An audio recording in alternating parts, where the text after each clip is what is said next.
Christmas party as planning commission? We could do that. Well, I was just telling somebody, I mean, one son's a physician assistant, and his extended family on Roosevelt, 7 of them have got COVID, 2 of them got tested, so that tells me the other 5 didn't get tested, they just knew they had it. Mm-hmm. So the state of Utah had 4,000 cases today. Mm-hmm. Well, let's multiply by 5, I think there's 20,000 cases out there, to tell you the truth. I mean, those are, the ones that were tested, the ones that not, you know. Mm-hmm. Don't freak out. How we doing? Does that bother you? We have those Dustin. kind of statistics? Ken, Are we live? Yes. All right. Ken, Chris Merrily, and caller 1. Who's the caller? Calling me. Steve Wilson. Steve, thank you. Hi, Steve. Hey, Anybody on the call, would anybody on the call like to say the opening prayer tonight? I can do it for you, Gary. Okay, thanks, Steve. You ready? Not just yet. Okay. So we have Steve, we have a quorum. Is there any other planning commission members online? Nope, we have Haley here as well. We just have Dustin and Chris online. Dustin, And Steve. Chris, and Steve are online. Excellent. Can everybody, planning commission members, can everyone hear me? I can. You there, Shane? I can hear you. Okay, thanks. It's Yancey. Oh, Yes, ma'am. I can hear you. okay, got it. It's from Jim, not Jim. Okay. Give it just another second, we'll get started. Yes.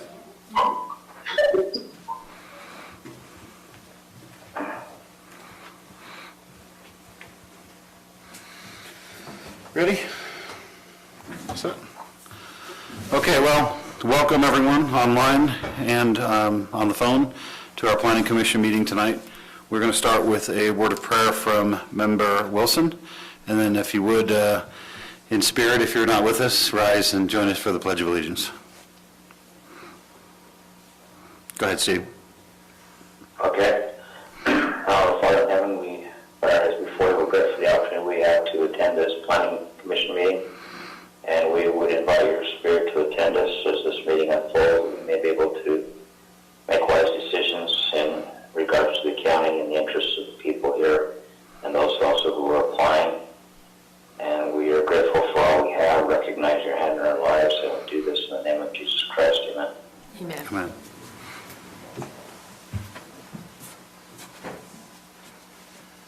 I pledge allegiance to the flag of the United States of America and to the republic for which it stands, one nation, under God, indivisible, with liberty and justice for all.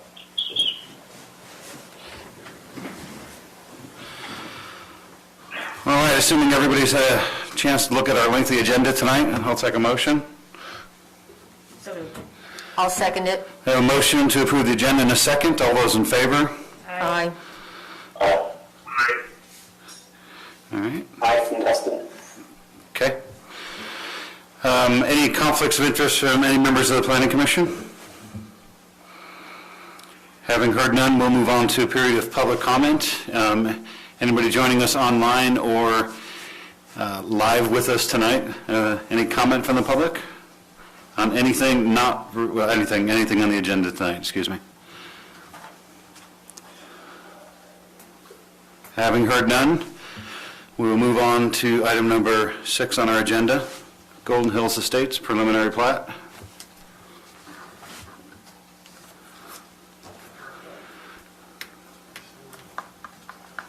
Good evening. This is a proposed subdivision of 16 lots. They are 160 to 166 acres in size. The concept plan you saw earlier this year, and that was approved. Since that time, well, let me back up and say it is just north of East Canyon Reservoir off of Highway 66 and Highway 65, 2,600 acres.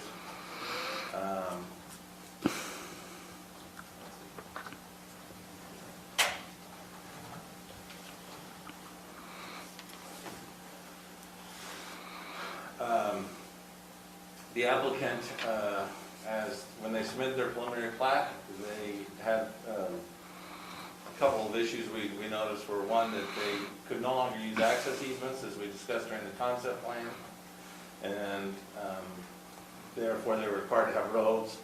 The roads require, in this zoning of MU 160, 1,320 feet of frontage, which is quite a bit.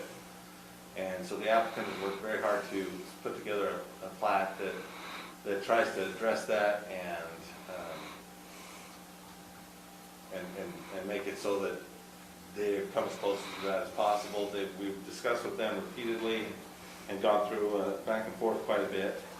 They have submitted a request asking for that, a revision to that, so that Lot 6 would have fall short on the frontage. And it's because it has frontage on one side is 1,400 feet, but that is more the back side of the lot. On the other side, it has 779. And then lots 15 and 16 are at the end of the road, and it starts to get steep and difficult terrain there. And the applicant has put together a letter that's in the packet that is basically they lay out their arguments for why they would like to see that. I will let them speak to that in a moment.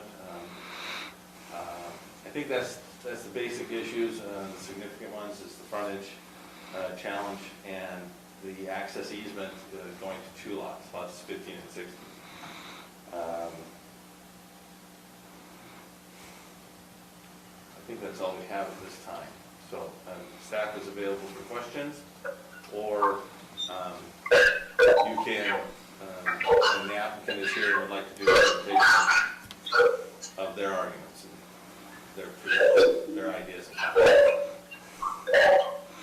Okay. Is it possible to mute that channel? Do you know which one it is?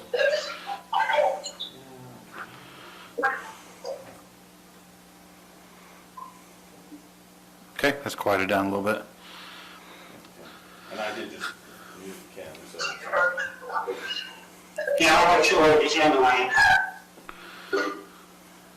Say that And again? it's earlier. This is Jim Phillips for the applicant, and I'm sure it's Ken on the board in front of you. Yeah, we're happy to be here. We're happy to have a one concise item. And I guess I think the best way to introduce this is just if you could go to page 20 of 24 in your packet. Jim, you're really garbled. Can you try some other Okay. microphone, or maybe you're on speakerphone? Is that any better, Clarence? Yeah, I can hear that. That's a little better, yes. Okay. I'm going to move into items around. Anyway, once you get to page 20, these lots are all 16 lots. We've done everything we can to work with staff, and we've done all the lots, the three lots remain as a point of discussion. It's not always easy, it's just redrawing lot lines. All 16 of the lots have been evaluated for 5 measures in geological, geotechnical, hydrogeologically. They've all been infill tested for septic.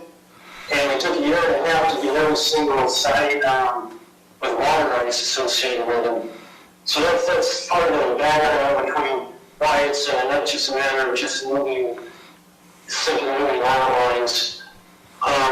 Looking at the render, on June 17th at 2:15, we met with the planning director and staff and had the project frontages were addressed at that time. We followed up 2 days later with frontage requirements, and at that time, there was quite a discussion on public versus private roads. We looked at item number 3 in the letter. September 2016, it was determined by the planning director and staff that at that time, the determination was made that any highway frontage had to be 1,320 feet because the highways are public roads. And accordingly, we modified lots 9 and 12 and we made sure that lots 6, 7, and 11 had frontages that exceeded 1,320 feet. Since that time, all of the actually seen since 2016 have had that determination and carried out determination of number 4, the ultimate plan of the 3 updated lots was officially perpetuated on the concept plan in February of 2017, and this was finally approved by the Planning Commission and Council. Still pending, item number 5, the comprehensive preliminary documentation was submitted in January of 2019, and on the 3rd page it states the lot frontage determinations were made at the concept plan stage. Lots fronting on the public road highway named 6, 7, and 11 were reconfigured to achieve the minimum required frontage distance of 1,320. Finally, item 6, essentially identical to our concept plan, we took a year and a half to get all the water rights solidified on the property, was reprocessed, and that's what was recently reheard and approved by the Planning Commission and Council. So I guess the plan here is that a good fingerprint has been demonstrated. And we've had over the last 5 years of this project. It's the initial determination from the planning director and staff and the approval process at that time was that the frontage requirement applied particularly to the highway, interestingly. Now it's still determined the opposite of that. And we have gone to considerable lengths to try to be completed, and we're just still in these last 3 months. One of them, 2 of them, we also lot 6 first. Lot 6 was, since 2016, deemed to be approvable based on frontage also being approved at that time. It was mandated to be along the public highway. If you look at lot 3, that's an interesting situation. When you come to the end of the road, typically you have a cul-de-sac road, and the lot has the house next to that road. It would be awkward to have to achieve frontage on site on lot 3 to run a 1,320-foot driveway just for the sake of achieving that the roadside driveway somehow achieves more frontage. Kind of along that same reason, these lots 15 and 16, which are 2 of the 3 lots, they're at the end of the road, and it'll be awkward than just running with it. The road for a quarter of a mile, 1,320 feet on the lots, just to artificially achieve a frontage. So I think with the background history we've had, there's some good things up on everybody's part. I got through a lot of studies, and we're happy to be here tonight. We just asked for leniency based on prior communications and proceedings that those 3 lots and allowance have shown on your preliminary. It's a quite comprehensive package. As you know, it's a 9-page package. I'd be happy to say some about where advancement is at this time, and we'll be happy to answer any questions. Okay, thank you. Just for the interest of clarity, while we're talking tonight, since we can't see each other face to face, it'd probably be helpful if we just say our name beforehand so that those that don't know who's talking will know who's talking. So this is Gary Ross, and I just want to say thanks for your input, but I'd like to open this up to the Planning Commission now and just get your take. Do you have any questions for staff or the applicant, I guess, would be the first question? And we can start, let's start in the room, and then we'll go to the folks joining us online. So, Member Bass? My question is this including Lot 3? I'm confused at why we were talking about Lot 3. Can you just take your mic? I'm sorry, this is Jim. I was just using Lot 3 as an example for lots 15 and 16. What's the item for discussion is that every lot has to have 1,320 linear feet of private frontage. And when you come to the end of the road, if you come to a cul-de-sac, it would be awkward to have to run an on-site driveway for 1,320 feet just for the reason of reading that. And so lots 15 and 16 are in a similar situation. I bought through, they're at the end of the road.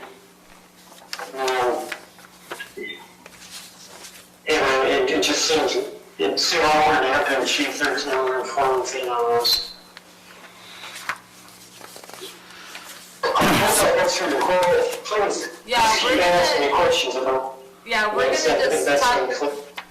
gonna talk about it with the planning commission for a minute, and then if we have questions, we will direct them towards you. Is that okay? Sounds great. Okay. Thank you. So we're having just discussion with the planning commission right now. So Bailey, to your point, what I'm hearing the applicant say is that it's too awkward to meet the code restrictions for frontage in some lots. Well, the rule is 1320. So if they, like, I understand that everyone's been trying to do their part to make that happen, but at the end of the day, if it can't happen, that's the rule. That's where I sit. Member Sessions? I kind of agree with Member Bass that it needs to meet the minimum frontage requirements. And also the access easement for lots 15 and 16, you can only have one lot per access easement. And according to the one that we just got via email, it appears that we are accessing 2 lots from one easement. That's 15 to 16. 15, 16. So yes. staff, quick question. The discussion we're having right now, are we talking about the one that Haley emailed out earlier today?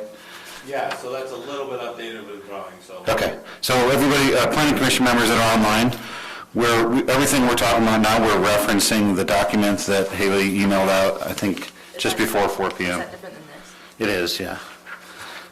It's the one up on the screen as well, yeah. I actually had another comment Go ahead. about the engineering notes. Just discussion for us? Yes. Yep.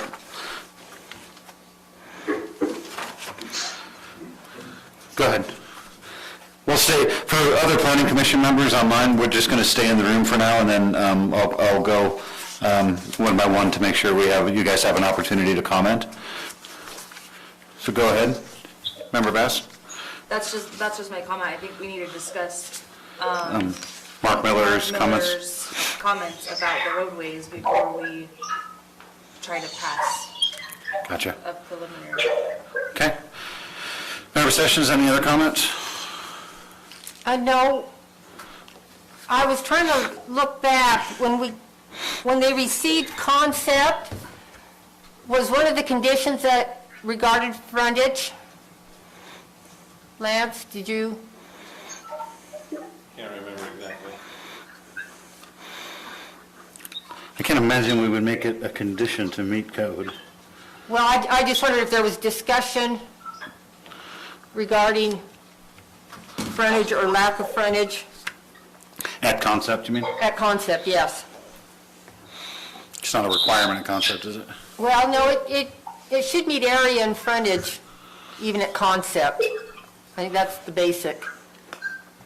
So that was just my question, if it...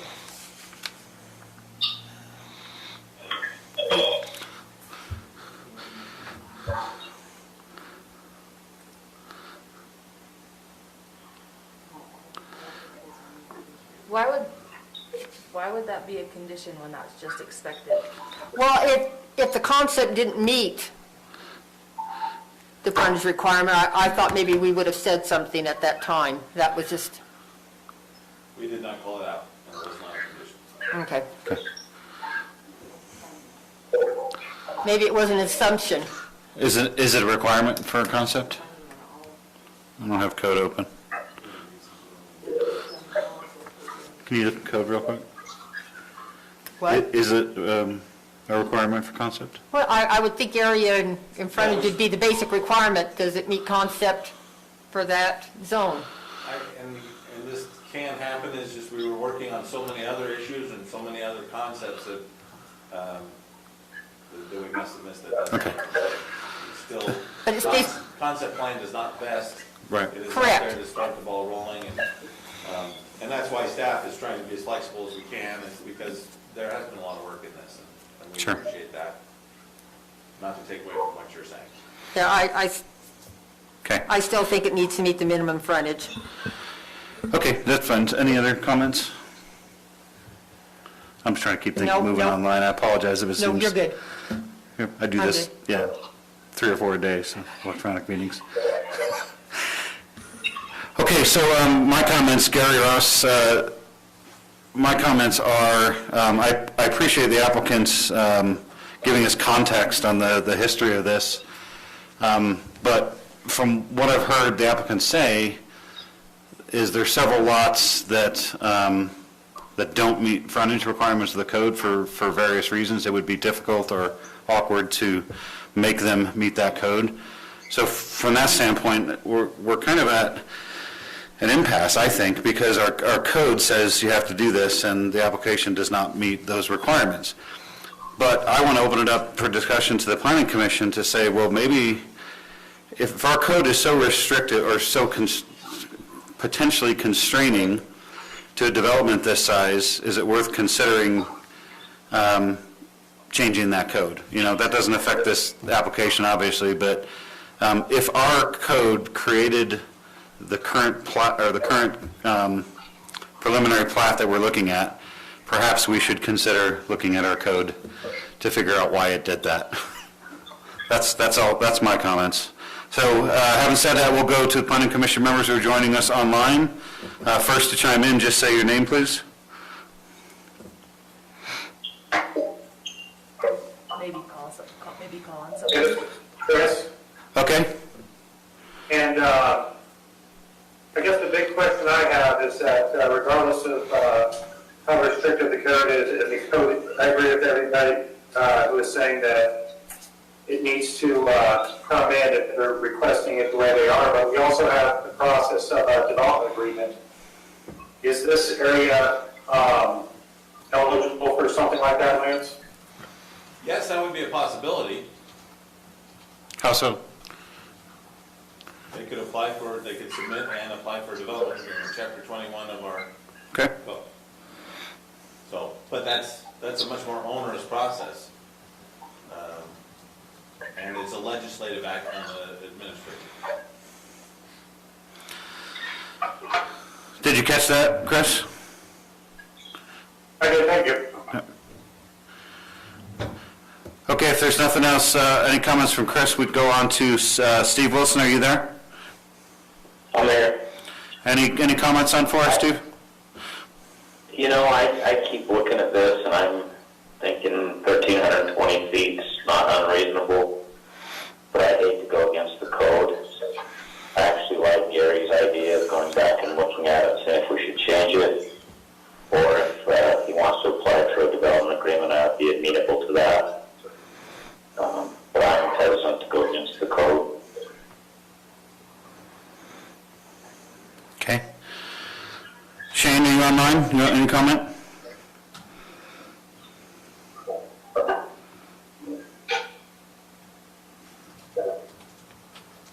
I'm sorry, Sorry, this is for Shane. Are you online? If not,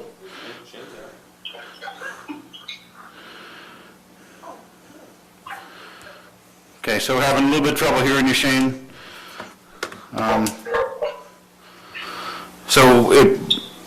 Having not heard anything from you, Shane, I'm going to assume there might be some technical difficulties, so just chime in whenever you want. We'll carry on the conversation. Just so for everybody's up to speed, if I can summarize what we've heard so far is our code is, this does not currently meet code. for frontage specifically. The engineer's report has some issues, concerns that need to be addressed. My input was not really necessarily related to this application because what we have before us is a decision. However, my input would be, if the, oh, hold on, Shane's through the miracle of technology texting me. He can't get his microphone to unmute. So, yeah, we can hear you now, go ahead. I got it. So I have a couple of items on it. One, what's the frontage? I can't see it. What's the frontage on lots 15 and 16? They've got now.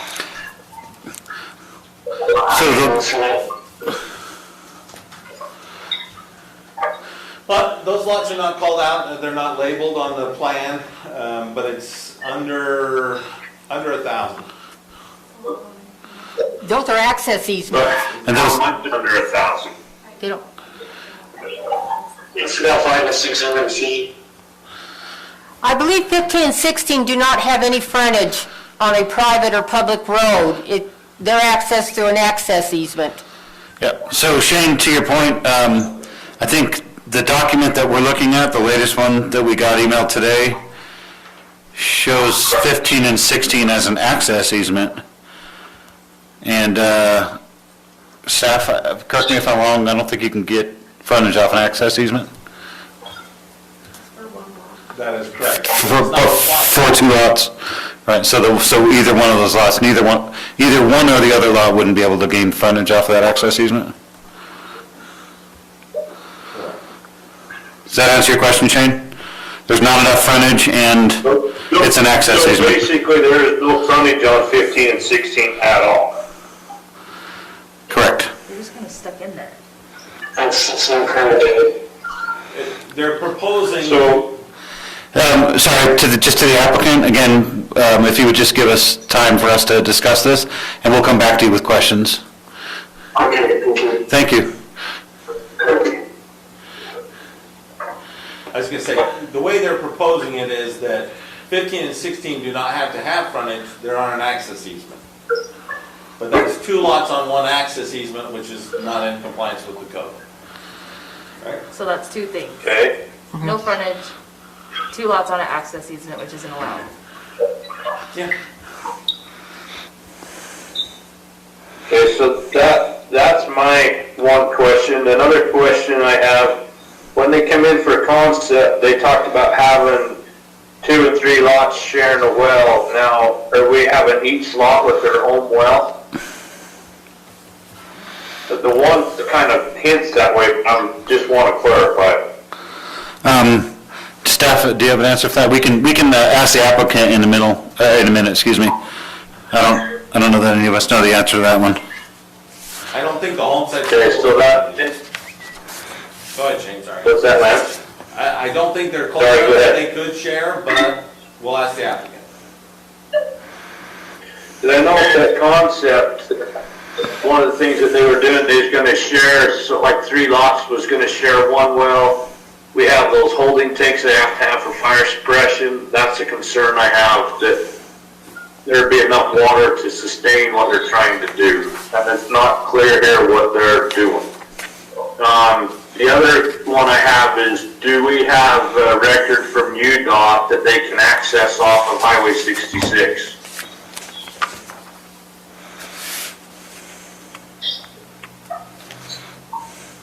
So that's another question that I have is, or they have the work from UDOT saying that they can't access what they have drawn on their block plan. We'll let the applicant. So that's my, Okay, sounds good, Shane, thank you for that. How about if there's any other reattacks from anybody on the planning commission, if there's not any reattacks, how about we go to the applicant and just have the applicant? Did Dusty have anything? Yes. Oh, excuse me. Is it on there? Thank you for that. Dustin, are you online? I apologize. Yeah, I'm here. No, I'm interested to hear what you have to say about about what Shane brought up, and then, yeah, what everybody else has been talking about, so I'll follow along. Sounds good. Okay, great, thank you. Okay, so if everybody in the planning commission is okay with, we'll go to the applicant now. Sir, if you could, go ahead and address any of the things that we asked. Okay, we'll be happy to. If you look at the road map, we show a purple road that has 1,726 feet on lot 13 of frontage, and 1,320 feet on lot 14. If you'd like, we can extend that private lane and we'll show the conserve up to 4 lots. There's no issue there. Changing that yellow access easement that separates 15 and 16, we'll just extend the private lane. And then if we need to extend that road out the 15-16 boundary for 1,320 feet, the homes will be down by the homes are going to be down the road. If we need to extend that road out another 5, 6, 7, 800 feet, we'll do that. If that, seemingly that would make it doesn't intuitively make sense, but it seemingly meets the requirement. And so we're happy to do that if that's what's necessary. Lot 6, I know that's a tough one. We've had several concept plan approvals. This has never been discussed since 2016.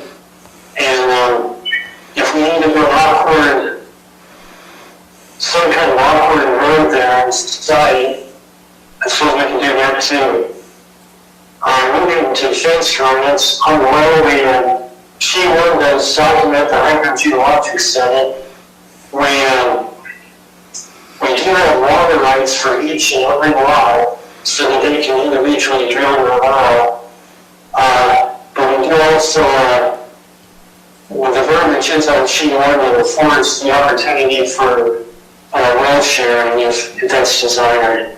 So that is a good option. That's kind of an inherent option. It's not, people don't have to use their well site if they want to keep up a neighbor. But they do need to make sure that whatever single or joint use wells are drilled when the water rights are established. On the UDOT, we don't have that with UDOT. And the reason we access A is where access A is, it's almost directly opposite of the campground. Because we probably, you've got a number of occasions, that's a huge issue in UDOT. So we don't need to go back to UDOT until we're ready for final. And we've actually already designed our phase 1 final plans. Per preliminary approval will culminate the previous conversations with UDOT.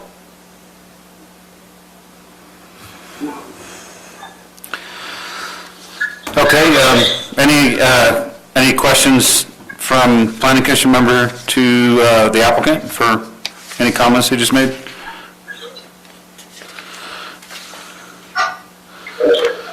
Gary? No. Yeah, go ahead. This is Shane. I had a hard time understanding him.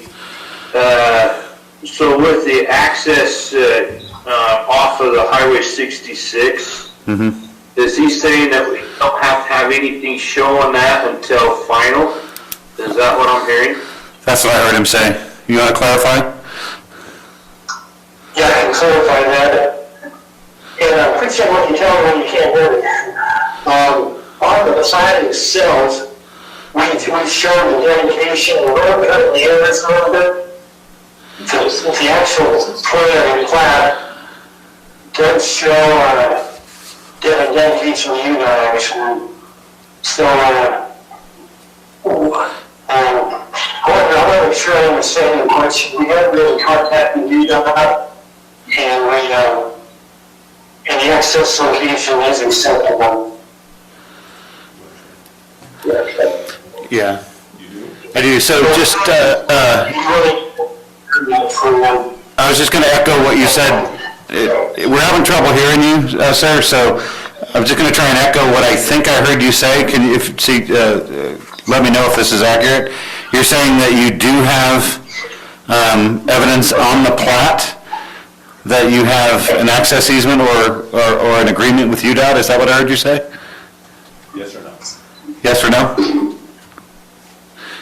Definitely, actually, we opened application with UDOT several years ago and established the location of the access, and they basically say, you come back when you're ready to get the conditional access permit, and we've done everything we can to show the highway and right of way. We do the survey.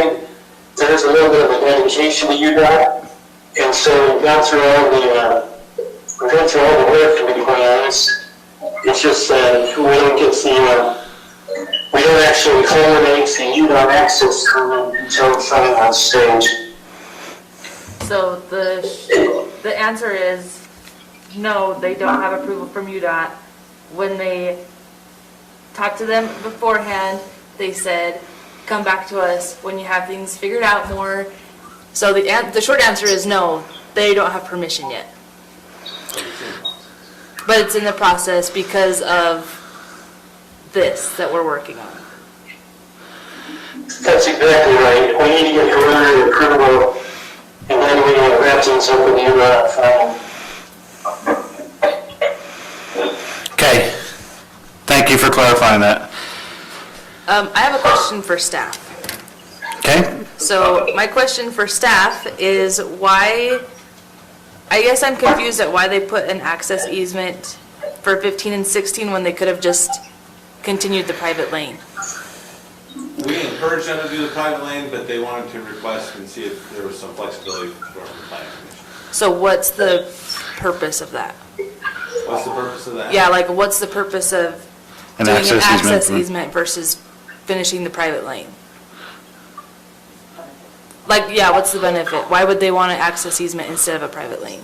Just because it's a little less of a road, and they don't have to have frontage. The road requirement Okay. isn't quite as large, and they don't have to, not the same level of improvement. So if they continued the private lane into lots 15 and 16 instead of an access easement, does that fix the frontage issue? I think there's, looking at it now, it seems like there might be a way to do a private lane that gives frontage to lots 13 and 15, and then use an access easement for 16. But they would still have to extend that private lane to give lot 15, 1320. So if they have 600 feet now, lot 13's got 1726, anyway. It seems like there might be a way to do that,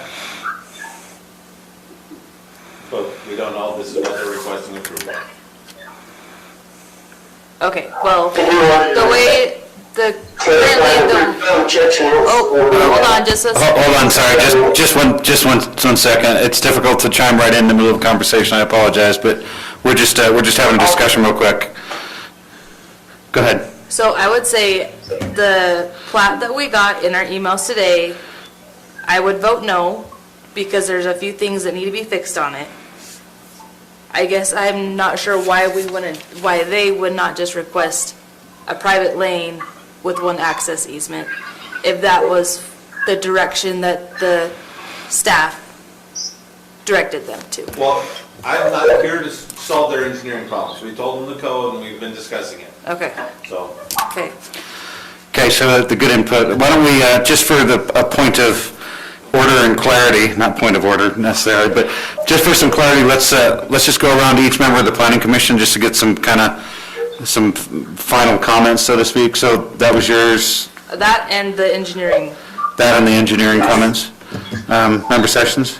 I agree that they need to address the county engineer's concerns, and that all lots have to have the minimum 1320-foot frontage requirement, and that they address access to lots 15 and 16. Okay, that so- it meets code. Okay, anything else? Nope, that's, Okay, so Gary Ross, I'm going to echo both comments already, or everything that's been said, I agree with. I would add my own personal thoughts are, we either really have an option to make a call on this application before us, or potentially postpone it, so the applicant can address our concerns.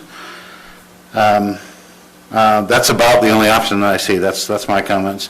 Go online. Dustin, since I ignored you last time, go first. This is Dustin. Yeah, I feel like the frontage needs to be addressed, as well as the engineer's notes need to be addressed and clarified. Make sure everything gets up to code on that. So that's where I stand on that. Okay. Shane? I agree with what's been said. I think postpone would be the best. I also think, just knowing with UDOT and everything, you can be talking to them, but an application only lasts for so long. And so I think that ought to make sure to be addressed, and, that's taken care of, that they show, not like on a condition that that's done for final or whatever, that they can do that, because if UDOT says that they can't all of a sudden go in there, that's going to change their accesses, and then that could change frontage, everything. So I think that's an issue that ought to be addressed a little bit quicker. Okay, thank you. And then Chris? I agree with what's been said so far. Nothing to add. Okay, copy that. Let's see, any other? Steve, thank you. We're a team. I can't see you, Steve, sorry. So I would just echo whatever Debbie said. I thought she taught well, proved well, so Okay. I'm on board with that. Okay, so I think that's everyone from the Planning Commission. Planning Commission, do you have any further questions for the applicant or for staff? My question is, could these changes be made in 2 weeks if we chose to postpone? That's to the applicant? So, Yeah, to the applicant, can, Our next meeting is December 12th, that's not 2 weeks. yeah. They're December 10th. so my question to the applicant is, could these changes be made to your application by December 10th? Well, that's the meeting, The first meeting in December. November 30th. By November 30th? Certainly, we'd be happy with those changes. And we've already submitted the comments to the engineer for their, if they didn't have some of the information. And I think they're putting in a packet, so we can let me address things also.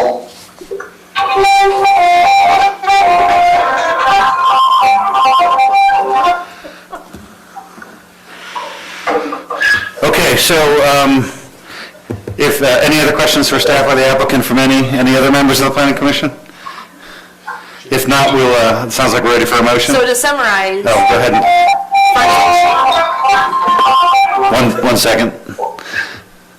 Yeah, go ahead and summarize and we'll, okay, so in summary, frontage issues need to be fixed, access easement versus private lane, for 15 and 16. and also engineer. UDOT and engineering notes. So I counted 4 things that need to be looked at and fixed before it gets brought back. Are those the same things that everyone else sees? So back to the applicant, did you, were you able to hear what we were saying? Do you acknowledge that? Hey, this is Yancey. Jim, are you there? I am. Alright, I know on the UDOT thing, if I could just clarify that up for you guys real quick. Please. Jim has taken that as far as that we can go until we get to a certain phase, and then they're like, yes, we can do that, but until you guys have certain approval, we can't give you a yes or a no. So to come back with something from UDOT, they're just gonna tell us the same thing from when we made original applicant. Is that correct, Jim?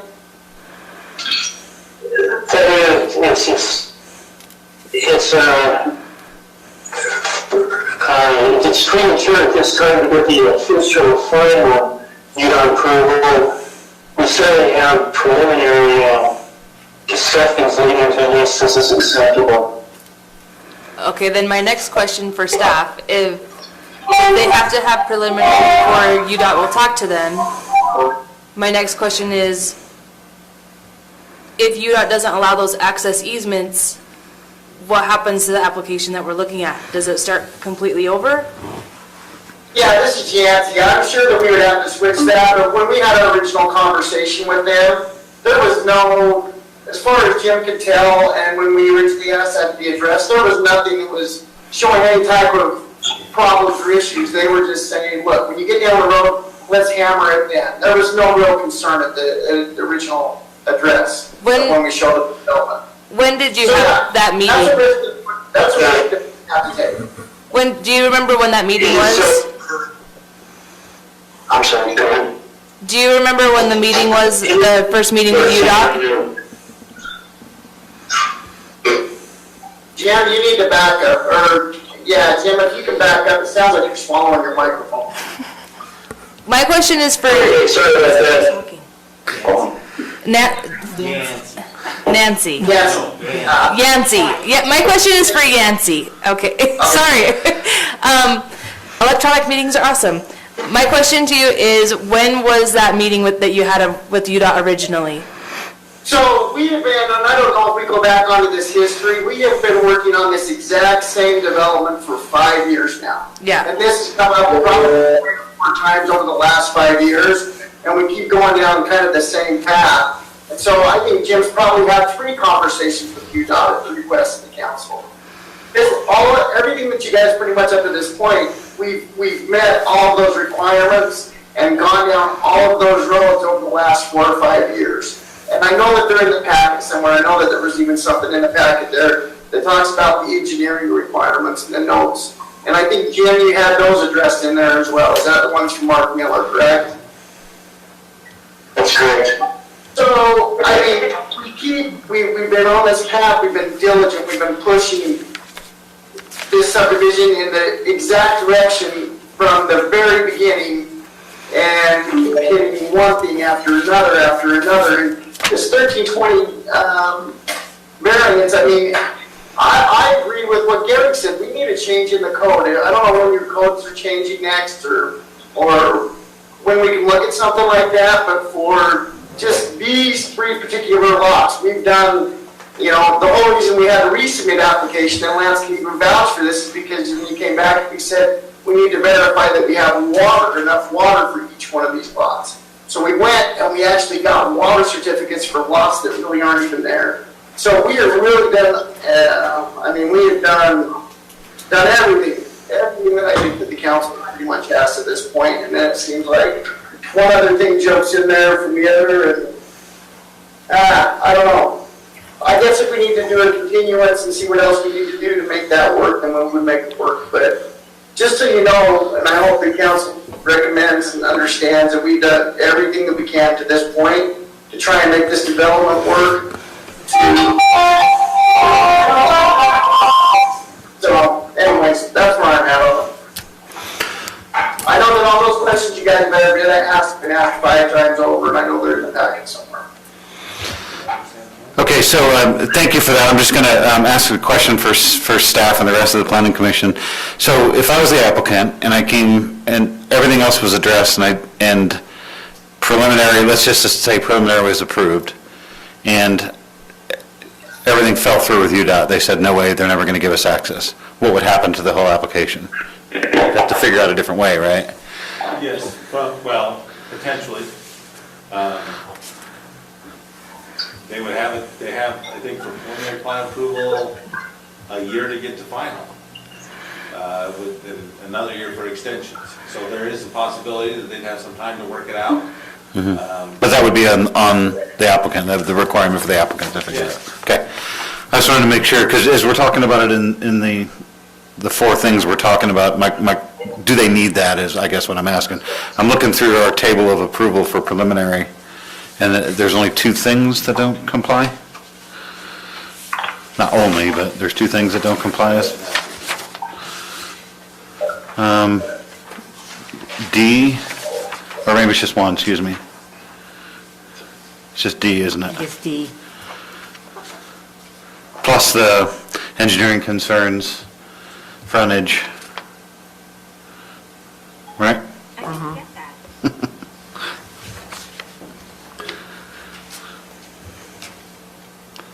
Okay.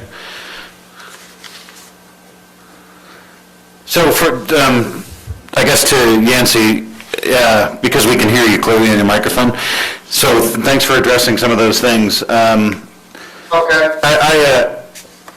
I sense your frustration. I think we all do. You know, the simple square peg round hole we're trying to achieve here is that we have code that's written to, you know, that this subdivision has to comply with. So certainly there's going to be a lot to do on your part to try and make that fit into our current code. And that's why I mentioned that earlier, that it seems like our code could use a little bit of tweaking in order to make some allowances for something like this. So in my opinion, so we don't jam your subdivision into existing code, it may not be in the best interest of the county, the property owner, you know, safety, health, welfare, all that other stuff. So that was why I made that suggestion. However, having said that, it's not really part of the application before us. So we really only have, in my opinion, we only have two ways forward with this, and that's to make a motion to approve or deny, or a motion to postpone it so that you can address the concerns that we outlined tonight. Well, we prefer the postpone it for sure. And Mr. Unless you're going with the approval. Okay, well, thank you for that. So back to the planning commission. And Mr. Chair, they also need a grading and drainage plan. They said it was still needed in in our checklist. All right, so then, how about for final comments here before we make a motion? Can we just have one clarifying statement for our concerns? Would that be helpful? It would be for me. Thank you. So concern number one is frontage Frontage. and access easement versus private road for lots 15 and 16 specifically, I think, right? Right. Well, and frontage for 6. And frontage for He said 6. frontage. Yeah. Yep, frontage in general, thank you. Okay, so that's number one. Number two, Is address the engineer's Okay. concerns. number two is address all the engineer's concerns. Number three, They need a grading and drainage plan. a grading and drainage plan. Is that outlined in D? D, yes. So everything outlined in D. So are we okay with the UDOT thing? Because it's not a requirement? With dropping it? Yeah, that's what Yes. I'm okay with that, because if we approve this eventually, they can't do anything if UDOT doesn't let them. correct. So it's those three things, is that right? Or back to four? We're three. We're If you- three. If you lump frontage and then Okay. access to 15 and 16 together, yes. Okay, so does the applicant acknowledge what we just talked about, just because we're on an electronic meeting, want to be clear? I've got that, I'm sure that Ken's got that, or, well, it says Ken up there, but Jim's got that. Jim, did you get that? I wouldn't. Okay, so back to the planning commission. Any further discussion? If not, I believe we're ready for a motion. Mr. Chairman, I move to postpone this motion definitely until our next scheduled meeting, December 10th, to allow the applicant time to address access easements, frontage, and the items under D on the approval table. Grading and Grading drainage. and drainage plan. And the engineering Engineer's concerns. And also the engineering notes from Mark Miller. I'll second that. Okay, we have a motion and we have a second. All those in favor of the motion? Aye. Aye. Aye, Member Hill. Okay. That's unanimous, motion passes. Thank you, everyone, for your time on that discussion. We are going to move on to item number 7 on our agenda. I would encourage the applicant to stay online for the rest of the meeting. Although you can't comment, it might be useful for you to listen to the rest of the meeting. Okay, item number 7, business staff questions. Just in the way of information, we had a kind of kickoff meeting with our general plan consultant and had a good discussion, and they seemed like a really sharp team, and so that process is going to get rolling and start doing a lot of stuff on that. So it's a couple hours, an hour and a half meeting, so there's a lot on it, but we've got some marching orders and some things we're going to be starting to put together and reach out. So we'll have advisory committee set up, and then focus groups where we'll look at different and have some discussions with different areas of the community. So, Okay. And then also they're starting work on the statistically valid survey. So we'll get those questions looked at and get that out to the community. And I'm really excited about that part of it. So we can hear a wide range of people's opinions. Very good. So we're excited and let's get rolling. Okay, that is good. I have something to bring up. Were you going to say something? No. Sorry. So in reference to the last discussion we just have, I'd like to open this up to Planning Commission. Maybe we get this on our next available agenda to have a discussion about where our code could be improved to make something like this more conducive to the health, welfare, safety of the public, the county, everybody. Because basically, to paraphrase, I think we're making like a Frankenstein project here, because our code is constraining the ability to make. There's no flexibility enough to create something that works better, in my opinion. I think we should open it up and take a look at our code, see if there's anything we can do to improve it. My question is, if there's an opportunity to do a development agreement, doesn't that fix the Frankenstein? Like, why is it 1370 in the first place? Are we gonna open a can of worms? If there's a way around it, AKA the development agreement, why not have that just be the option? And I guess at this point, Golden Hills is probably quite a ways down that road, and to go back to a development agreement. Well, just for future, because they wouldn't be under the new rules anyway. It's there, and it just takes a lot of work, and the Wasatch Creek Ranch, that took a year, and that was, surrounding a development agreement. CW Lands on 52 acres, and that development agreement took maybe 8 months from beginning to end. So it's just a more complex process. But it's certainly an option that somebody could pursue. But shouldn't, More expensive and legislative, so it's. Yeah, I'm just wondering if there's like a quarter of the way, I apologize, sorry. It's just more difficult. Yeah, I'm just wondering if there's is there something that's not all the way a development agreement? It seems to me like all I really need is at least the option for the county to make some variations in frontage, basically. I think that's pretty much all, but rather than go into a development agreement where there's open space and potentially all these other things to look at, there's just no flexibility is the word I was looking for. It doesn't seem to be any flexibility. So if there was a little bit of flexibility where we could at least go to the county council, or an applicant could go to the county council and say, hey, look, it doesn't quite work this way. We'd be off on frontage on this, this, and this. Can we have a deviation? Can we allow a deviation for frontage requirements in this particular case? That's all I was thinking of. but right now we have development agreements and it's in code for the Resort Special District, and it's in code for Town Center. But we don't allow development agreements in subdivisions, regular subdivisions. And do we need to have some language in the subdivision code that will allow for development agreements in residential subdivisions? Just,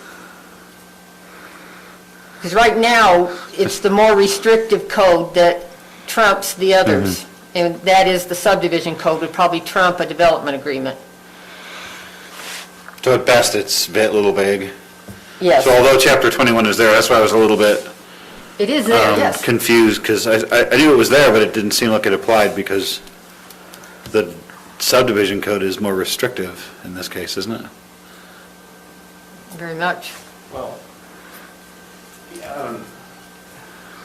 kind of apples and oranges, I guess, because the subdivision code is very, just a list, and do you meet it or not meet it? Whereas the development agreement it's basically all negotiated. But at best, it doesn't seem like there's a pointer in our code for them to get to the development agreement Right, chapter that's- yet. So I don't know. From the subdivision code. Basically, the subdivision for any development, if you can just meet the code and that works, that's a much simpler way to go. To take a unique situation to make it worthwhile to do a development agreement. But it's there, I'm just reading in the code, you just have to have an interest in a property that's subject, that you want to do a development agreement on. Is there a minimum? I'm wondering if there's a minimum size of property, but I don't see it in here. Well, I just, Development agreement is just a longer, more difficult process without the known ending, whereas, Well, so in this instance, Subdivision. like, what takes longer than 5 years? Like, they said they've been working on this for 5 years. If they would have entered a development agreement at the beginning, would they have been done sooner? Like, that's all shoulda, woulda, coulda. Yeah. And so. but I'm just saying, I think they're frustrated because we keep giving it back to them, but maybe if there's a different route option, then we don't have to give it back to them. Because it can be negotiated. Does that make sense? but I still think there needs to be some wording that allows a development agreement for a regular subdivision, because it says the subdivision code is more restrictive, and therefore, But the development. it will shall prevail. The development agreement would address that and say, we're gonna follow all the subdivision code requirements except for, and it would add that provision. But, So that would no longer be applicable. You'd be amending that and with a development agreement that says, no, you only need 800 feet of frontage in this area. I understand, but I still think wording in the subdivision code does not allow the development agreement. That's, to me, it just needs to be clarified. I agree with you, it should be able to have a development Well, agreement, you said maybe. there'd be another code amendment in the subdivision ordinance that would say, it can't be. Oh, by the way, very you could have a common. Yes, yes, Yeah. just, So maybe it's an and thing. just a sentence. Maybe they all meet up at the same time. If we were to even bring this up, draft a new sentence for the subdivision code, go to public hearing, et cetera. So if I was the applicant, I would probably come see staff, and I would probably say, hey, what's this development agreement thing? How much is it going to cost us, and is this an option? Okay, well, But also, That's what I they would do. knew the code was 1370, 1320, yes. 1320. So make sure that it meets code before you bring it, so we don't have to turn it back. Right, because we don't have any option. But Yes. Right now. So if the rest of the planning commission's okay, are you okay to at least a placeholder at the next meeting for a discussion on this? I'd say it's Yes. work session, right? That's what I'm hearing. Yeah, work session on this particular issue. Okay. Any other questions for staff? I have one. You sent an email out a while ago about some training, and I lost my email. Is the training passed, or is it still coming up? I believe the one I sent out, Look at it. I think I still have And it. maybe, I'd have to double check. but I think it's going on weekly, and actually, because of Veterans Day, they had one today that was very interesting about single-family home development, and the part I caught talked a lot about NIMBYism and how to deal with that. It was really good. Okay, I can send that out again. I appreciate it, thank They you. were doing weekly sessions for like 8 weeks. And Right. The panels have been really good. And I can't Yeah, find I don't have the it either. email, so. Well, thank you. Okay, any other questions for staff? One other point, are we going to consider doing anything for Christmas? I know we're in a state of emergency right now, but I read through the governor's executive order, and there seems to be some provision for us, as long as we socially distance, for us to meet together before our next meeting and perhaps have some crackers together. Individually packaged. Yep. So input from the planning commission members, you guys want to eat some crackers together before our next meeting? Maybe sing a couple Christmas hymns?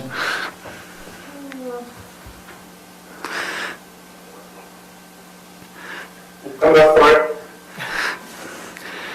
He's up for it. All right, that's enough. We'll have some crackers then. We'll figure something out. How about we do this offline via email? I'm mostly interested in what staff is going to purchase for the hard work of this planning commission. We don't want Christmas to go by without a new jacket. Okay. Ballpoint pen it is. Yes. Sounds good. One fell Masks. right upside down. Morgan County official embroidered masks. Headlamp, that's my vote. Headlamps and masks. No, not a mask. Yeah. No. We can talk about that offline. Okay, sounds good. So what I'm taking away is that Bailey's going to send out an email for suggestions. All right, perfect. If no other questions for staff, I'm sorry, any other comments from online? Hearing none, we'll move on to item number 8 on our agenda. Everybody get their input into Bailey? If so, we'll make a motion. So moved. I'll second it. All those in favor? Aye. Shane? Shane? Aye. He can't. No. So moved. Do we get a second? Second. Motion to adjourn and a second. All those in favor? Aye. Aye. Thank you all for your hard work. We'll see you at the cracker party. Thank you.